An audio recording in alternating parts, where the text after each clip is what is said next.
Hola, bienvenidas. Esto es Ellas lo dicen, soy Sofía Rivas. En qué chivo es saber que estamos de regreso con nuestro podcast, nuevos episodios. Ustedes no se imaginan las cosas que se vienen para esta temporada de nuestro episodio de este día.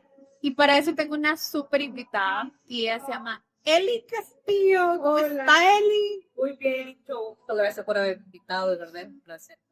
Mira, yo quiero contar cómo nos conocimos, Eli, porque imagínense, como Hoy pinta las casualidades para de empezar. verdad, eso totalmente de acuerdo. Comenzamos, bueno, hicimos el evento de Ellas lo dicen, amor propio, para las que nos siguen en redes sociales. Y hablamos acerca de la sanidad y todo. Y Eli fue una de las que llevó al evento. Nosotros hicimos la publicidad en Instagram solita. Y pero con él es que la fe que tuviste para ir, porque, o sea, si ven nuestras redes todavía estamos como creciendo. Y obviamente muchos dijeron, "Ay, sí, será que es cierto". No sé qué pensaste por él. Para mí, de verdad, yo puso este evento en mi Instagram y cuando me metí dije, es que no sé, y me voy a pagar la mitad y voy a escribir, ajá, porque el pendejo como haber cabal, like, es que tú tienes mucho, que quizás ya está empezando. Entonces, de repente le escribí, vea, y le digo, puedo pagar la mitad y la mitad cuando llegue, sí. Entonces, así fui y recibí un montón. De verdad que de los tres testimonios, los tres eran para mí. O sea, las tres cosas me habían pasado a mí, literal, las tres cosas. Y era como que tenía que salir. Yo casi no suelo salir sola. Como, Sí, está bien, voy bueno. a ir. Y, y después de eso, me acuerdo que platicando con él, igual la pastora de que ese día, él comparte un poco de testimonio. Y para nosotros fue como súper impactante. Y es por eso que estamos aquí con Kelly, porque queremos que cuentes un poquito, ¿verdad? De lo que ha vivido. Yo siempre digo, todos tenemos algo que dar.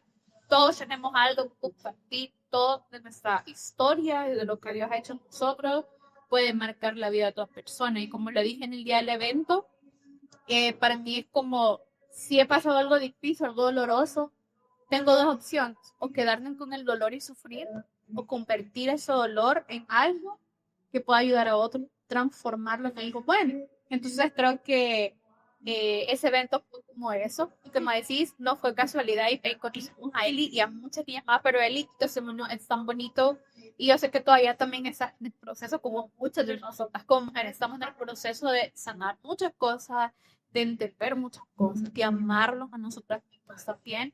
Y yo creo que lo que llevas de recorrido lleva muchas cosas que puedes compartir y decir a otras. Así que gracias por aceptar esta invitación. Y hoy sí, vamos a comenzar con esta plática. Miren, ha sido de esas cosas que cuando platicas con alguien vas descubriendo. Yo la primera pregunta que te quiero hacer es, ¿cómo es él y cómo ha sido su infancia? ¿Cómo te definís como persona? Para que te conozcas. Fíjate que mi infancia fue mi taita, porque tengo recuerdos bastante bonitos, como los juegos de niños, las navidades con familia. Pero quizás de 4 años a 7 años, sí hubo un evento que me marcó bastante, mi niñez. Y quizás no solo mi niñez, sino que mi cerebro lo había como olvidado. Hace poquito estaba acordándome de eso, que el Señor hizo que mi cerebro lo olvidara por un tiempo. Y ese tiempo fue una niña feliz, le comía, porque había olvidado lo que había pasado. Una niña que esperaba a su mamá para jugar, jugaban de fofía con tierra, de muñecas, de todo. Como una niñez, tú puedes ir a... Normal, entre comillas. Pero ya conforme fueron pasando los años, sí vinieron bastantes recuerdos a mi memoria, que marcar. De hecho, hasta ahora, yo sigo trabajando en eso, no estoy sana. O sea, sigo trabajando en eso. Siento que hay días como de subir y bajar. A veces estoy bien y me digo, no, no pasó nada, o vale eso, pues, sí. Y de repente estoy abajo, ay, todo hay que, pero todo es un proceso. Sé que Dios va actuando en cada paso que uno haga. Se va dejando ayudar por él, que es lo principal. Que nosotros todo. Y solo no puedes. Es como una cosa que tenemos que reconocer, que no somos la per maravilla. Por muchas cosas que podamos hacer al mismo tiempo, no podemos y necesitamos a Dios, necesitamos ayuda, amigos, incluso psicólogos, profesionales. Y es válido saber que necesitas ayuda, porque eso tiene mucha valentía. A reconocer, sí, claro. Recoger. A mí me costó un montón. Porque hubo un momento donde yo creí que había perdonado, ¿verdad? Y le decía, no, es que te perdoné. Pero me seguía afectando, me sigue afectando. Yo creo que eso también es súper importante, saber que el perdón es una decisión, pero también es un proceso. O sea, que nadie te puede forzar como no, tener que perdonar ya. Y no es que estamos esperando el tiempo para decir, ah, ese día yo voy a perdonar, sino que es un proceso y hay ciertos eventos que tienen que pasar en tu vida para llegar a ese punto. Y, o sea, no es tan sencillo y tampoco quiere decir que no lo vas a hacer y que vas a guardar eso en el corazón, pero o sea, hay que tener paciencia en esa situación. Pero bueno, hablando ya de eso, ¿qué, qué fue lo que marcó tu vida? Sí, lo que tú comenzaste, ¿sí? Me llevó a ese punto. Voy a trabajar nada. Para empezar, si quisiera proteger a una persona, a mi familia en específico, porque yo soy de ellos, pero quisiera proteger a mi papá y a mi hermano, porque dejarlos fuera de esto. Fuera mentira si yo dijera que ellos tuvieron alguna mala intención conmigo, pero sí fueron personas cercanas, dejando ellos afuera. Fíjate que tenía como 5 años. Primero a mí nunca me hablaron de que a las niñas no se toca. Entonces eso es un punto importante que sí me gustaría recalcarle, que les digan a sus hijos, a sus sobrinos, hermanitos, que nadie tiene por qué tocar, que sepan que eso no es normal. Que hay más información de la que nosotros recibimos en nuestro tiempo. Y me tabú, porque yo me imagino que por esto a mí no me lo dijeron. Mi papá sí dijo, bueno, hablar de eso. Sí, o sea, no tocaban ni siquiera ese tema, o quizás piensa que no podía pasar, que eso también está. por las edades, vean, no, esas personas son pequeñas para que puedan hacer esto. Entonces yo nunca sospeché que eso era malo. Y empezaron a hacer cosas que no sabían que era malo y por eso las aceptaba. Claro, las niñas, ¿qué vas a las niñas? Nada. Mucho menos si no le dicen que eso es malo. Y empezaron a pasar un montón de cosas que me marcaron. Y con mentiras, con engaños, porque así se agarran a los niños, con engaños. Quizás no quisiera recordar tanto como las palabras o lo que las personas decían, pero me marcó. Y pasaron como 2, 3 años que seguía sucediendo esto, sin yo poder hablar, decírselo a nadie, porque era mi ácido, decir que esto va a pasar esto. O sea, me creí todo lo que me dijeron. De hecho, hasta adulto, vine a hablar con mi mamá de ese tema, pero fue bien complicado. Pero a pesar de eso, sí me gustaría hablarte de algo. Mi papá quizás no lo tomo como una seguridad en mi vida, porque él pasó a trabajar, siempre. Entonces casi no pasaba con nosotros. Y en un momento de esto que siempre recuerdo, puede decir la escena, ya estaba como que el lavadero y me estaba lavando las manos. Yo recuerdo que uno de ellos andaba de aquí.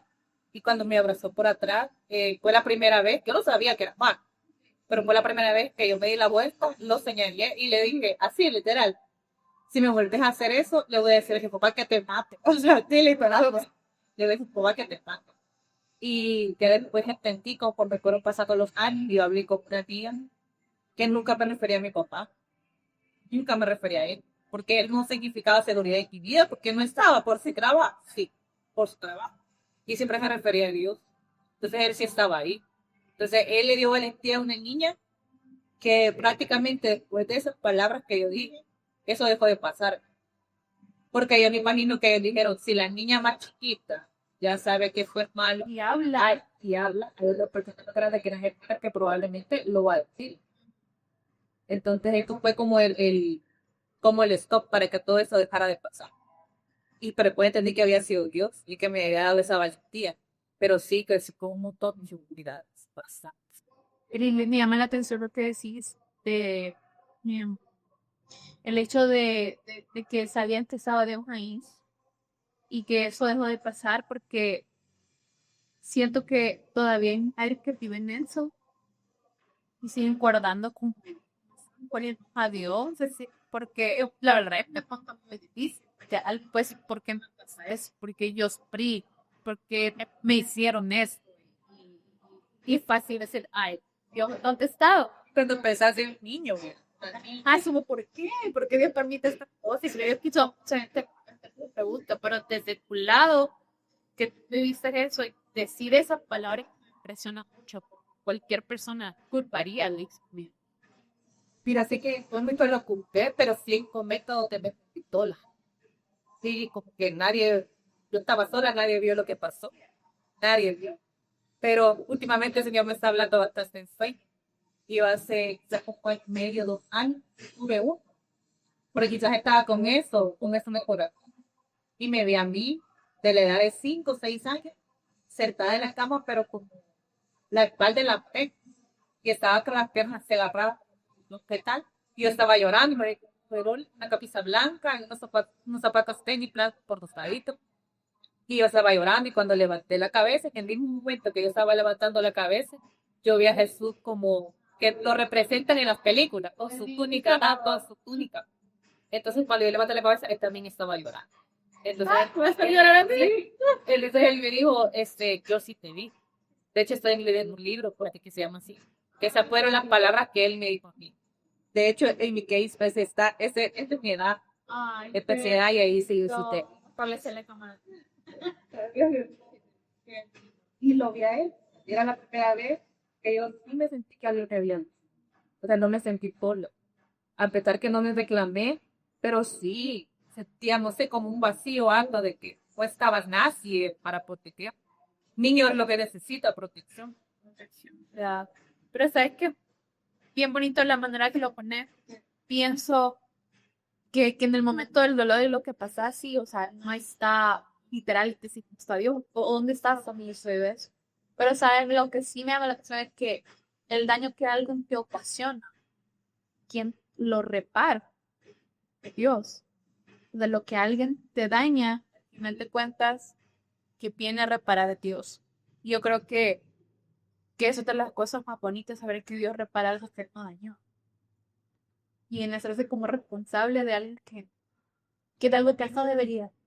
Pero lo hace porque era de su amor es realmente infinito y su misericordia sobrepasa el entendimiento, porque nadie vendría a querer curar algo que no dañó. Pero pues viniera una pareja, no, una pareja no va a querer venir a sanar cosas que él no hirió. Ningún hombre, ninguna persona, ni mis hermanos quiere decir eso. Lo creo que Dios sí. Y eso me impresionó un chispo de cómo lo expresas, de cómo lo expones y cambiarle la expectativa de que muchos de nosotros que no vivimos eso y pues es, chica, Dios, ¿y por qué? ¿Por qué, verdad? ¿Por qué pasa eso? Y son de las cosas que quizás nuestra mente humana nunca va a hacer. Pero me encanta lo que he dicho y me encanta cómo Dios, ahora ya grande, te está mostrando que es un puso ahí. Y Hernando, esa frontera, de hecho, ese año que tuve el sueño, casi todas las predicas a las que iba era que Pepsi te vio. De hecho, entonces aquí eso me impactó. Y yo dije que yo tenía, Es cierto, se mencionó esa se frase. mencionó, y yo dije que yo tenía que estar aquí. O sea, literal, se en casa. Entonces aquí se venía mencionando todo eso. Que si te vi y cuando terminé el sueño, yo me levanté, fíjate a orar. Y al norte, eso, pero yo sí te vi. O sea, me está diciendo que él sí me estaba bien. O sea, yo me estaba sola aquí, se estaba doliendo. Es que a mí eso es lo que también impacta. No solo me vio, sino que él estaba llorando. Yo lo que decía yo, sí, él estaba esperando un momento justo para dar la valentía a alguien y decir hasta aquí. Alguien que no sabía que eso era malo. Eso es otra cosa que me impresiona bastante. ¿Cómo pude haber dicho de eso? Sin saber que eso era malo. Sí, quizás era normal en mi gesto. ¿Cómo supe que eso no era por mí? Él me dio la base, literalmente. Me dio la valentía de decir hasta. Wow. Ay, no, de verdad, yo soy así como, la montaron a llorar, porque soy Yo también creo. llorosa, demasiado. Yo también digo, hoy no he ido. Pero quizás no. No, igual, yo sé que no lo voy a lograr. Pero, aparte de todo eso, ¿cómo ha afectado esa situación ahora en tu vida de adulta? Sabemos que Dios está sanando, que Dios está haciendo, pero ¿cómo sentís que ha afectado en tu vida? No, está, sí, entonces, Así que para mí es un tema bien difícil porque me ha afectado en todas las relaciones. No solo amoroso, sino que de familia, amigos. Pero en este caso, en el amoroso ha afectado. Porque yo empecé a conocer a alguien y le veo siempre algo malo. No solo eso, sino que siento que sí tiene buenas intenciones. Que estoy trabajando en eso. Porque soy bien desconfiado. De hecho, mis amigas que tienen niñas, los niños, ellas están tranquilas, yo estoy. Y la niña, pero ¿y por qué está ahí? O sea, yo estoy como en alerta. Y no todas las personas son. Y no todos los hombres son. Ah, no, es esta frase, este tema que es complicado. Pero El aceptar eso. Como te digo, voy a hallar algo malo, digo, no. Es que mira algo bonito, yo, no, este no quiere, o algo va a hacer, algo que va a hacer, o sea, mi mente siempre está así como la defensiva, siempre. Y si siento de verdad que alguien va a hacer algo, que mira, hasta aquí, ¿verdad? Ya no quiero seguir. O sea, siento que mi corazón o mi cerebro no quiere exponerse a cosas del pasado. O sea, no quiero volver a pasar por algo así. no como fue tejiendo, solo estaba alerta de que se esparrar. Teniendo, pero yo sé que tampoco es usted ex. No, hay que tener un equilibrio, no confiar en todo, pero no todos son amables. Y eso lo aprendí. Y me ha costado aceptar. Y eso es lo más difícil de decir, ay, o sea, no puedo confiar en todos, pero tampoco debería confiar. O sea, está hablando de términos de cuando pasaban en tu vida, creo que es decir, fácil decir, todos los hombres son iguales también. Yo creo, es cierto, creo que a veces lo decimos desde el dolor o de lo que hemos pasado por el temor o el protegernos y es válido decirlo porque creo que es nuestro instinto protector, como decir, no creo que todos me valen, realmente no lo son, pero sí creo que es algo que uno debe trabajar primero para poder atraer ese tipo de hombres que sí existe. Fíjate que de hecho con mi familia igual, como yo he dicho, mi hermano y mi papá nunca tuvieron malas intenciones, sin embargo, yo no me dejo abrazar de ellos. ¿Te afecta? Me afectó. Yo puedo estar sentada en la cama y si él se sienta, yo ya me levanté y fue en automático. Yo ni siquiera lo pensé. No lo quiero hacer sentir mal, que feo que me siente y se levante. Y les digo, o sea, no lo quiero hacer sentir mal, o sea, no desconfío, pero mi cuerpo ya me exonó. Y es bajo, parecíame como acercarme. Que tengo amigos que me pueden abrazar y pueden estar a la paz mía y no pasa nada, pero con gente como que quizás yo sentí que me tuvieron que haber protegido y quizás no lo hicieron, con es donde me cuesta. O sea, mi cuerpo está como que bien alerta. Ni jamás nunca hacer ninguna paréntesis. Ahí se mentiría. Pero es como ahora, es lo mismo que tú es el hecho de ya dentro de ti, tu cuerpo está como el rechazar o no querer ese tipo de efecto por la misma situación y yo creo que sí es algo que toma tiempo llegar a ese punto de romper esa barrera, pero creo que sí es el tiempo y Dios. Anestesios tiempo sana las heridas. Yo siempre digo, el tiempo no sana nada, el tiempo solo pasa, pero lo que hagamos en ese tiempo, de la mano de Dios, de todo lo que necesitas para avanzar, hace una diferencia, pero si no, pues el tiempo pasa y a veces las heridas, lejos de serse más chiquitas, se hacen muchísimo. Fíjate que creo que el primer paso era como reconocer que algo había pasado, porque en un momento y yo no me acordaba, o sea, quizás de 12 a 16, Que se más, bloqueó. no me acordaba lo que había pasado. Y no me acuerdo por qué, ni cómo la conversación, o qué estábamos viendo, si no me acuerdo. Pero estábamos con mi mamá, mi hermana y yo. No sé cómo fue la conversación. Y yo hablé de eso. La primera vez. La primera vez. No sé ni por qué lo dije. Y mi mamá empezó a llorar y mi hermana empezaron a llorar. Uno no sabe, bueno, yo no sé qué cosas le pasaron a mi mamá de niña. Porque la forma en cómo ella actuó era que también ella venía cargando algo. ¿No? Y recuerdo las palabras de ella, que fueron, yo nunca pensé que a ustedes también les portaran el capó. O sea, traté de protegerla y nunca se imaginó. O sea, ellos dejan con llave por protegernos de la gente de afuera. Una posibilidad dentro de su familia, pues. Sí. Y esas palabras me quedaron aquí. Y yo dije, como de ver por este tipo de cosas y es que habría heridas. Entonces me empezó a llorar, mi hermana a llorar, yo a llorar y así consolando. Entonces, el reconocer lo que me había pasado y el hablar. Y lo hablaba y lloraba. Literal, yo no podía ver fotos mías a esa edad. No las podía ver ahí. Sí, y un día vi una foto de una amiga de infancia y la empecé a ver y empecé a llorar. No salía yo, salía ella, pero salía de esa edad. Ya salía de esa edad. Y yo, para que no crean que estoy llorando por los vídeos, yo dije, ay, qué pobrecita, ella sí sufrió, ay, yo estoy llorando por ella, pero no, vea, era por mí, no podía ver si. Entonces, el hablar, ¿Y qué le decías a él? ¿Qué pasaron? ¿Que tú cosas? que vienen con estas heridas y que al final de cuentas las ocultamos, nos afectan las relaciones, todo. Y aún ya siendo adultas, como que pareciera que la herida en vez de cerrarse todavía está como que separada las primeras. Que le dije al niño. Ajá, entonces como que decir, estuve tranquila tanto tiempo y hoy se volvió a abrir. Y gente a veces adulta, mujeres que ya son mamás, mujeres que ya en una relación y esas heridas están ahí, tan palpables. No, y es increíble cuántas mujeres han pasado por eso. Y que de tantas que lo han pasado, que lo ven tan normal. O sea, sí he escuchado comentarios como que, ay, pero es que no sos la única, mira, tu abuela pasó por eso, o tu mamá por eso. Sí, de verdad. Sí. O sea, como querer decir, vos lo vas a pasar y sí, está bien, eso es algo normal, y vas a te quitar la paz, que te quite la vida.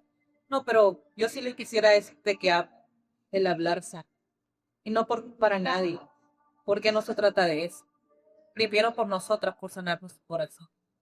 Fíjate que cuando el Señor me empezó a hablar de esto, me invitaron a una iglesia, una amiga me invitó a la iglesia y ella particularmente iba una vez al mes, miércoles. Y yo no iba, o sea, porque en un proceso, en un tiempo, yo no iba a la iglesia. Nunca dejé de creer en él, pero tampoco quería como conocerlo así acá. O sea, mi vida, ¿verdad? Así cree que él, decía yo, hay un ser superior a mí y hasta ahí. Pero cuando empecé como a congregarme, a utilizar todo tan constante, porque iba con ella, que tengo esa amiga, y de repente ya iba los domingos yo sola. Yo le decía, mira, vamos a mi domingo. No, me decía. Y me recuerdo que fui y estaba predicando Christine Pota, no sé si era Chris. Y estaba hablando de este tema. Y el tema era, Dios te va a devolver lo que el enemigo te quitó. Y decía, y esto influye en lo que te pasó en tu niñez. Entonces yo llegué solita, era un domingo, y me recuerdo que estaba adelante, casi nunca me sentaba adelante, pero pues, pero sentí en ese momento que ella estaba predicando y no había nadie alrededor. O sea, yo sentía que ella me estaba mirando a mí. No te puedo decir si en realidad era que me estaba mirando a mí, yo que lo imaginé, no sé. Pero ella me miraba a mí y yo lloraba. O sea, todo lo que ella estaba diciendo, el Señor te va a devolver lo que te quitaron, y hablaba de las feridas de la niñez. Yo lloraba, lloraba, y yo creía que había perdonado. Porque yo decía, no, yo los perdono, en mi mente. Y ese día ella hizo una oración y habló tanto de este tema, y era como que se estaba refiriendo a lo que a mí me había pasado en específico. Es que hasta con detalles míos, o sea, con detalles que nadie más puede haber sabido. Y empezó con una oración de perdón. Y yo la hice, simplemente la hice de corazón. Me acuerdo que empecé a llorar y llorar. Y terminó el culto y me escribe una amiga y me dice, donde vivíamos antes nosotros. Y me dice, mira, ¿quieres venir a almorzar a la casa? Y yo, vaya, está bueno, ya voy. Ese mismo día, esa misma hora que había hecho la oración, tenía tiempo de no encontrarme. Y cuando yo me los encontraba, yo agachaba la cabeza. Siempre agachaba la cabeza o me iba por otro lado. Siempre era así. Y ese día que hice la oración me lo encuentro. Después de no sé cuántos años o meses, no sé, años, que no los había visto porque yo intentaba que no toparme con ellos. Y eran una grada para subir a la casa de mi guía. Y yo iba subiendo la grada y ellos venían bajando. Y yo, Señor, necesitas a hacer la oración para que los perdonara, pero te estás poniendo esta prueba, a ver si es verdad, si los perdonaste. Y ese fue el primer día que yo los eché y mira, yo me les quedé viendo y les dije su nombre, hola, les dije su nombre, ¿cómo está con esa niña? Algo que yo anteriormente no hubiera hecho. Y lo peor es que me sentía como culpable, o sea, me sentía avergonzada. Después entendí que era por eso que yo agachaba mi cabeza, que me sentía avergonzada. Y yo no he hecho nada, o sea, no hemos hecho nada, las personas que pasan de fiesta, no hay cosa. Y yo me sentía culpable. Obviamente Satanás mintiendo, metiéndonos la culpabilidad como siempre. Y ese día pude hablarle, levanté mi cabeza, los saludé, les toqué por la piña, y me dejé de mi amiga a esforzar y lloré. O sea, yo me senté donde ella y empecé a llorar. Y le conté, ella sabía de eso, pero le conté que se había puesto a prueba, te lo voy a poner enfrente, no tenés cómo huir. O sea, eran una creada que literal no había camino para donde. Ya iba, era así, sí, era así, pero no tenés, o sea, como que el Señor me hizo ver, no tenés donde correr. Porque uno trata de escapar o esconderse, que era lo que yo hacía. Andar por la vida culpable. viéndote agachada y es difícil levantar la cabeza cuando estás delante de los han herido. Pero creo que cuando viene que te redime, cuando logras levantar tu cabeza delante de aquellos que te han herido, lo que tú decís, lo lograste y por eso has decidido por Y al final el perdón por los dos. que eso me encanta. No es por la otra persona, sino es el beneficio para mí. Y ya para finalizar, Eli, yo sé que vamos a tener una parte 2 y que vienen otros episodios, porque vienen, eso está muy largo y de verdad que entre más lo hablamos, más libres somos cuando exponemos la verdad lo que estamos viviendo. Así que hoy, Eli, sí, algún mensaje para Mere para iniciar este episodio y gracias por compartir tu historia también. Yo sé que hay muchas cosas más que saber de todo eso, pero gracias por abrir tu corazón. Sí, gracias. Fíjate que yo anoté una frase que me dijo una amiga, aquí la tengo. Dice, primero hablar de la verdad. Dios ama y desea que nosotros tengamos lo mejor. Y lo mejor solo Él nos puede dar. O sea, solo Él nos puede dar lo mejor. La otra es la gracia de Él suficiente. Y mi pasado no tiene por qué atormentar. Y recuerdo las palabras de esta amiga, que tuvimos una reunión y yo le dije, espérame, volvéme a decirle a la verdad. Y me encantó y dice, Satanás ataca la verdad con una mentira porque sabe el poder de la libertinación. Y él va a tratar de mentirnos todo el tiempo.